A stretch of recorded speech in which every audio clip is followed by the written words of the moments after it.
Hey y'all, Blade Angel here, and since I've been talking a lot about supercars recently, why not do what I do best and talk about cheap, fast supercars you can get?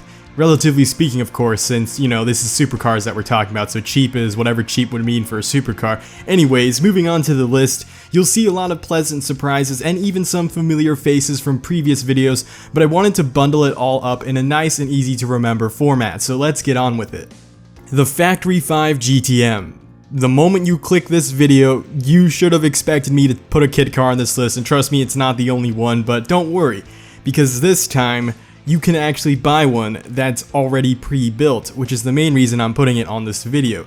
You can find pre-built entries for around 62, 68, and even as low as 50 grand. If you don't believe me, I'm gonna show ones that are actually for sale for these said prices. And don't worry, if these sell out, they will quickly be replaced by Factory 5 GTMs that are around the same price. And don't forget that this car only weighs 2,400 pounds and has about 345 to 638 horsepower, again depending on whatever LS engine they use. That's the beauty of kit cars. 0 to 60 in under 3 seconds, top speeds over 200 miles an hour, and cornering ability that will put any car you could buy, even 5 times the price of this one, to shame. And don't forget that retro race car style. This car is cheap and easy to find on the used market, mostly because, like I mentioned before, this is a very overrated kit car, but that's a good thing because that means a lot of mods, lots of knowledge about the car, and lots of availability.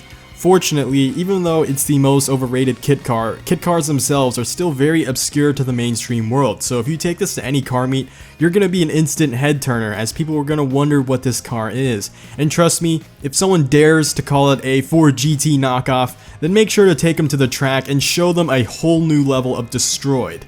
There are many reasons to love the Factory 5 GTM, and if you've always wanted a thoroughbred supercar that won't destroy your wallet from purchasing it or from the reliability standpoint, the F5 GTM is calling your name. The Lamborghini Guyardo. Here it is, the quintessential Lamborghini for entry-level supercar buyers. Sure, it's not nearly as blistering in performance as the F5 GTM, but what it makes up in lack of performance, it makes up in style. Let's be real, the name Lamborghini is a show-stopping name. Any conversation, any car meet, any event, or really just any interaction you have with people, you tell them that you've got a Lamborghini, boom, done, you're the instant winner. You're also the biggest douche in the room too, but you know what, you'll quickly learn to embrace that fact and you will own it. Because guess what, you already own a Lamborghini anyway, so why not just own everything else you do too? An early 2000s Guyardo can easily be found for around 80 grand, and what you get for that 80 grand is a 493 horsepower screaming V10 mated to its all-wheel drive drivetrain, which will scoot the Guyardo from 0 to 60 in just 3.9 seconds. If you don't like all-wheel drive, then don't worry. If you love swinging your rear out, you can pick up a rear-wheel drive variant instead. There are lots of choices to be had here, and that makes sense since the Guyardo is the second most produced Lamborghini, now behind the Huracan actually. What this does mean though is that the prices have started to settle a bit, they're no longer depreciating as fast, and that could also be good news for you because that means if you buy one now, it probably won't drop that much in the future in case you have to let go of it.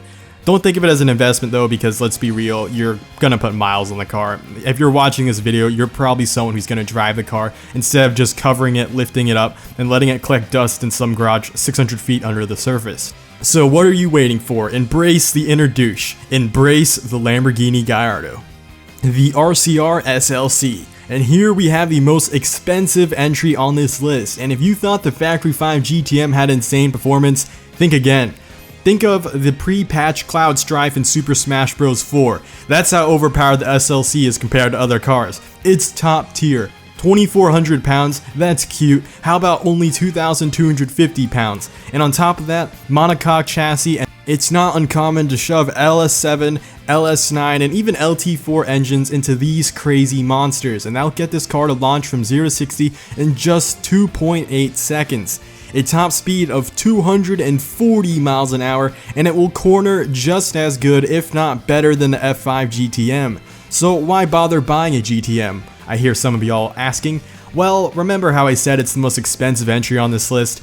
Performance comes at a premium, and well, the top tier performance that you get from this car is going to cost you about 82 to 112 grand if you're going to build one yourself. If you're trying to buy one used, it's going to cost 70 to 100 grand depending on a condition. If you want to get a shop to build it for you, you're looking at prices as high as 140 grand for the completed build. Alternatively, fellow YouTuber Zakari3030 has built over 20 of these bad boys. You can check out his videos with the link here. Ultimately, if you're interested in the SLC, you better be good at turning wrenches, because it looks like you'll save the most money by building one yourself. We've already got the quintessential entry-level Lamborghini on this list. So how about the quintessential entry-level Ferrari to match? If I'm speaking very slowly and with a lisp, that's because the medicine I'm on is causing that. I'm so sorry, I've never had this before. Blah blah blah, who cares about me? You care about the cars. Back to the cars. You can find Ferrari 360s for around 75 grand these days, and that's not too half bad for a freaking Ferrari. Just remember though, Daddy Doug has confirmed that this car won't get you any of the ladies. But if you do want the female attraction ability, you'll have to buy the dog DLC and make sure to clean your Ferrari every time you take said dog with you.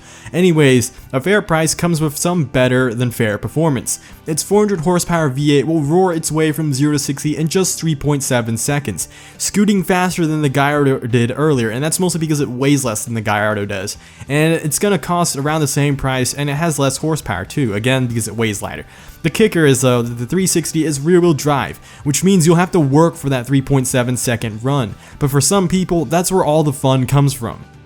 Honorable mentions. These cars are in honorable mentions because, as showcased at the start of the video, I made a lot of videos discussing whether or not these cars are even supercars, and the conclusion most of us came to was sort of. So to avoid pissing either party off, we're just gonna put them here in the honorable mentions. The Chevrolet Corvette ZR1, the Alfa Romeo 4C, the Nissan GTR, the Porsche 911 Turbo, and kinda sorta the NSX. Now the NSX is a weird one because it is actually considered a supercar. It's just not really that fast for this video, but you know what, 4.5 seconds will take it. It's here in the honorable mentions, so don't get mad at me. They're all under 85 grand, obviously used of course. And yep, moving on with the final entry on the list, the Audi R8 V10, and not the V10 Plus or the modern one. I'm talking about the first renditions, the 2010 ones with the 5.2 liter. For 76 to 85 grand, you get a 5.2 liter V10 that makes 525 horsepower that will push this car to 0 to 60 in just 3.7 seconds. Though the speed is similar to the Ferrari 360, it's a more consistent number as the car is all-wheel drive. So just go ahead and let the car handle all that work for you, especially if you bought the automatic, but hey, there's still a manual option too, so there is still fun to be had. Truth be told, this more or less is a budget Lamborghini Guyardo, since they share the same engine more or less. Of course, the good news is that the R8 won't hemorrhage your wallet dry with repair bills like the Guyardo would. So with that peace of mind, I think that if you haven't found a car yet in this video, I think you have now. If not, then maybe next time, or perhaps in another one of my videos that I already made. Having said that, you should go check out those other videos about cheap cars, affordable supercars, and so much more, until you find a car that catches your interest. If you love more automotive content, then make sure to subscribe and ring that bell for future notifications. Otherwise, thanks for watching, and see y'all next time. Blade Angel out.